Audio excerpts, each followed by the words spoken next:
Assalamualaikum warahmatullahi wabarakatuh. Kisah mualaf legendaris dari Inggris Robert Stanley. Robert Stanley berasal dari kelas pekerja namun kemudian bisa menjadi wali kota Stalybridge, di dekat Manchester pada 1970-an. Narasi sejarah Muslim Inggris di era Ratu Victoria biasanya banyak diisi oleh kisah kalangan menengah kelas atas yang masuk Islam.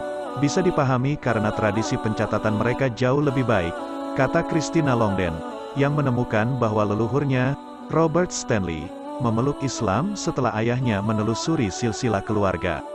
Longden, yang menulis buku dan naskah drama tentang Stanley, menuturkan bahwa Stanley secara berkala menulis tentang kolonialisme Inggris di penerbitan yang dikeluarkan oleh Masjid Quilliam di Liverpool. Stanley bertemu Quilliam pada akhir 1890-an setelah ia tak lagi menjadi politisi. Keduanya kemudian menjadi teman akrab. Stanley 28 tahun lebih tua dibandingkan Quilliam, jadi mungkin ada hubungan semacam bapak anak, kata Longden, dilansir dari BBC.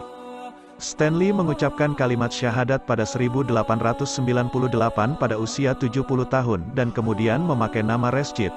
Penelusuran yang dilakukan Longden menunjukkan di Stalybridge ketika itu tak ada warga Muslim lain kecuali Stanley. Stanley pindah ke Manchester dan meninggal dunia di kota itu pada 1911. Langkah Stanley memeluk Islam ditutup rapat oleh pihak keluarga dan baru terungkap oleh keluarga Longden pada 1998. Temuan ini Longden mengkomunikasikan dengan cucu Quilliam yang mengatakan jika fakta ini tak diungkap, orang selamanya tidak akan tahu bahwa Robert Stanley adalah termasuk pionir komunitas Muslim di Inggris. Kebetulan saudara laki-laki Longden, Stephen, masuk Islam pada 1991 setelah belajar di Mesir. Stephen mengatakan dirinya kaget, dalam konteks terkejut yang menggembirakan, begitu tahu bahwa leluhurnya adalah seorang Muslim.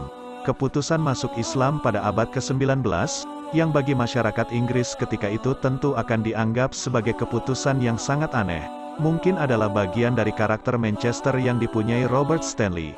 Kata Stephen, orang tak takut memegang prinsip dan menyampaikan keyakinan yang dianut, baik itu terkait dengan politik maupun agama, tambahnya.